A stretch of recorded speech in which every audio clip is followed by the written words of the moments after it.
I'll truncate the beginning part, so it's fine. Okay.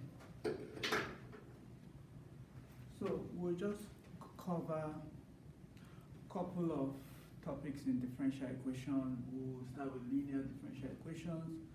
I'll compare it with Bernoulli and something I like to call Bernoulli-like differential equations. Those are equations that are similar to Bernoulli Bernoulli differential equations, but they are not exactly Bernoulli. But you use the same approach to solve them. So the general form so this is just a summary. We'll just go through it and probably solve an example or stuff like that. Okay. So the first one is the linear differential equation. What do you have? The general form is the y dx plus p of x times y is equal to q of x. So this is the general form of linear differential equation. Any equation that you can write in this form is called what? A linear differential equation. Note that p of x is a function of the independent variable. So what I'm saying is that if the independent variable, in this case is x, if it is something else, maybe t, then this will be p of t and this will be q of t. But what I'm trying to say is that your independent variable and your dependent variable can be anything. But p of x, p is the function of the independent variable. Likewise, q is a function of the independent variable. Okay. You should know that. To solve linear differential equations, you have to find something called integrating factor. It's given by mu and is a function of x. It is equal to e raised to the power of the integral of p of x dx. You find the integrating factor. Whatever the integrating factor is, when you multiply the general form with that integrating factor, it becomes exact. What that means is that the integrating factor x multiplied by the original equation. So what we'll be doing is multiplying both sides by the integrating factor q of x, right? When you do this, it becomes exact. What it means is that the left-hand side can be simplified to give you this. Integrating factor times y. And you can see that all this is this. Because if you are going to differentiate this, what do you use? Product rule. What do you use? Product rule. It means differentiate this one, leave this one constant, and then differentiate this and leave this one constant. And when you differentiate this, you get this, the derivative of that. Can you give us an example? Yeah, we'll solve an example. So all this is the same thing as this. Mm-hmm. So this is equal to what? Rho of x, q of x, right? So to integrate this, you will just integrate both sides. Y is equal to integral rho of x, q of x dx, and you introduce a constant of integration. So by so doing, you can divide both sides by the integrating factor. Actually, let me rewrite this because I want it to be, you use it to divide everything, not just that. So what this means is that y is equal to 1 over integrating factor into to the integral of integrating factor q of x dx, right, plus c. So this is how you solve a linear differential equation. You multiply the general form with the integrating factor, it reduces to this, and then you integrate both sides, divide both sides by the integrating factor. It will make more sense if we'll solve an example, right? So before I go into Bernoulli, I'll just change this to an example of linear, right? Example of linear differential equation. So we'll try and solve a couple of examples before we. Do you have an example from your text? About linear? Of linear. A classical example. I don't just want to give you something that is not that I formed. You should have something. Yeah, I will just want to. So yeah, this is your solution for linear differential equation, and I'm going to just put it in a red box. This is what you need to solve any linear differential equation. Well, yeah, to transform it into exact. You can't find any?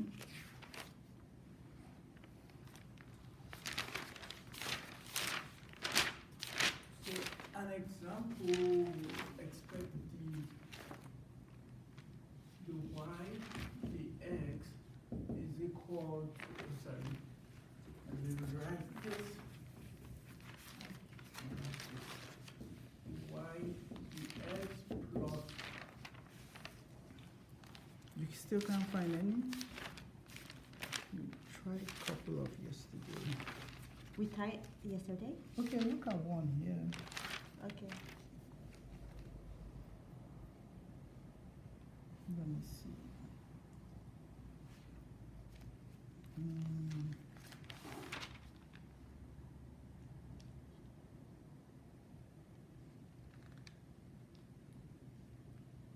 Okay, I found one. Okay. I'm looking for a question that can be solved, because some examples you can just transform it, but you can't even solve it analytically. I mean, you can't find a closed form solution. I'm looking for something. So, actually, an example is, where is it? X squared plus 1 dy dx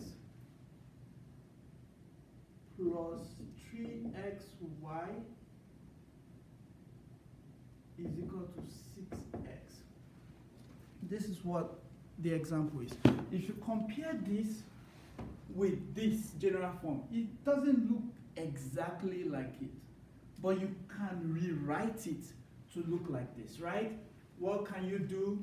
You want this to be alone, standalone. You want the coefficient to be 1, right? So what you do is divide all through by x squared plus 1, divide through x squared plus 1, and then you have x squared plus 1, right? And then this reduces to what? Dy dx plus 3x over x squared plus 1 times y multiplied by y is equal to 6x over x squared plus 1. Now, it kind of look like this, right? By comparison, we see that what? Px. Dy dx plus p of x, y is equal to q of x. So by comparison, this is our p, and this is our q, right? Yes, right. So now we have indeed confirmed that it is what? A linear differential equation. Now we just need to what? find the integrating factor, right? Yes. So we have of x is what? E integral p of x dx, right? Yeah. That's what it is here, right? Yes. So we plug it in, we have E integral 3x over x squared plus 1 dx, right? Yes. And if you look at this well, you can use U-Substitution, right? Yes. But one thing you should note is that an easy way of solving this is to, I'll just show you. So if you have any integral, to evaluate an integral where f prime of x is divided by f of x, then the answer to this integral is just ln f of x plus c. I'll explain what this is. Look at this. I'm going to try and integrate that. So we have 3 of x squared plus 1. What you need to make, you want the top to be the derivative of the denominator, right? Yeah. You want the numerator to be the derivative of this. So first thing I will do is just take 3 out. And what's the derivative of the denominator? 2x. 2x. What that theorem is saying is that, and I'm going to give you a summary of all those theorems, is that if the top is 2x, and how can I make it 2x? By just introducing 2 here and dividing by 2. I've not changed the problem. I just made the denominator, the derivative of the denominator equal to the numerator, right? Yes. The theorem says if this is true, the derivative of the denominator gives you the numerator, then the answer is just what? Natural log of the what? Denominator. And what about? Yeah, I just wrote that first. So, and that's exactly what you will get when you use U-Substitution. I'm just showing you an easy way of doing it without having to go through all the stress. So now I'm going to plug this back in here because I just evaluated the derivative, right? So I'm going to have integrating factor is equal to e to the power of 3 over 2 ln x squared plus 1, right? Now, when you have logarithm, whether natural logarithm or not, the quotient can go in as the exponent, right? So you have e natural log of x squared plus 1 to the power of 3 over 2. And when you have e to the natural log, e cancels natural log. So my integrating factor is equal to x squared plus 1 to the 3 over 2. And that's it. Now we've been able to get the integrating factor, right? Now we need to evaluate this.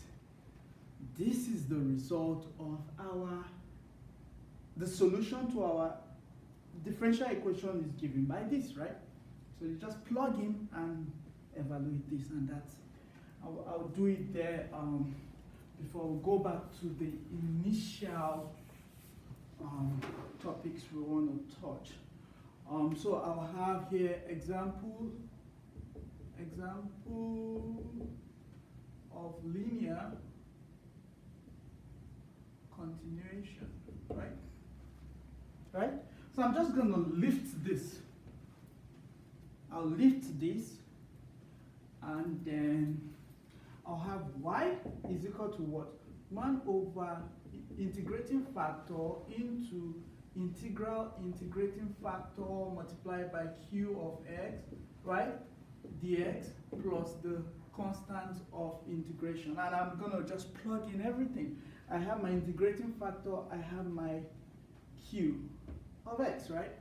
So I'll have y is equal to integrating factor, which is 1 over x squared plus 1 to the 3 over 2. You clear, right? Yes. Into integral x squared plus 1, 3 over 2, right? 6x over x squared plus 1, right? This is actually power 1. And then I'll have plus c, right? Dx. I can put this as power 1 to the exponent 1, right? Now, don't make mistake. This won't cancel this because this is inside the integral. You have to evaluate the product of this. Not you. Don't think you can simplify because this wouldn't go inside and cancel that, right? You have to do the integral evaluation first before you can distribute stuff in. So we have y is equal to 1 over x squared plus 1. And when you have, I'm going to write it here. When you have, say, a to the x divided by a to the y, law of indices, it becomes a to the x minus y. So the exponents subtract. You have like a to the x being this, divided by a to the y. So I can combine these two because it's similar to this. It's like saying this divided by this, right?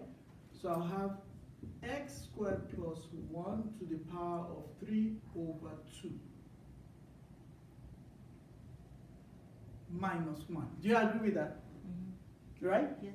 It's just this divided by, but I still have my 6x dx, right? Plus c. So I can just skip that because I'm trying to make sure I solve everything within this space and just say 3 over 2 minus 1 is 1 over 2, right? 1 over 2. So we need to evaluate this derivative. Now there's another theorem, and I'm going to give you all the summary of those theorems, right? If you have the integral of f of x to some power, say n, and it's in a way multiplied by the derivative of that function, and this is the summarization, if that's a proper English, but the summary of U-substitution. The derivative of this is f of x to the power of n plus 1 over n plus 1 plus c. Well, I don't need to put c because we have it here. And then, if what? N is not equal to minus 1. That's the condition. This is a theorem. The function is this inside. The power is n, 1 over 2. The derivative of this is what? 2x. 2x. Is this 2x? Yes. No, it's 6x. But I can write it as 3. 2x and take out this 3. Yes. Do you see that now? Yes. Now, it means the derivative of this function is multiplied by all this. Yes. This is the derivative of the function. So, derivative of this function is this. Then we can just skip and evaluate it this way. Meaning, y will be 1 over x squared plus 1, 3 over 2 into this 3 outside, right? Now, this will just give me that function, which is x squared plus 1. Let me write it properly. And the power will increase by 1. So 1 over 2 plus 1 is 3 over 2, and then I will divide it by 3 over 2, right? And then plus C. Right? U-substitution, but without the whole let U be equal to this and back and forth substitution. This is exactly U-substitution. And then you just flip this over, and I'll end it here. You have y is equal to 1 over x squared plus 1, 3 over 2. When you flip this over, you have 2, this 3 will cancel 3, x squared plus 1, 3 over 2 plus c, right? Now you can expand. I'm gonna just delete this again and write the updated solution. Because I don't have room. This will go in and divide this, and this will go in and divide this, right? It will distribute, since it's in a bracket, everything in the bracket is multiplied or divided by this, rather, right? So, updating the solution, I can change this to 2 because I divided, right? You saw the, so this will just go inside, and we have equal to what? This divided by this is perfectly 2 because the exponents are the same. Plus, I can write it as c over x squared plus 1, 3 over 2. And that's it. You can leave your answer that way. And that's it for this question. I'm tempted to add the theorems, those theorems I use, but in, let me see, I can put in a different video. Thanks for watching.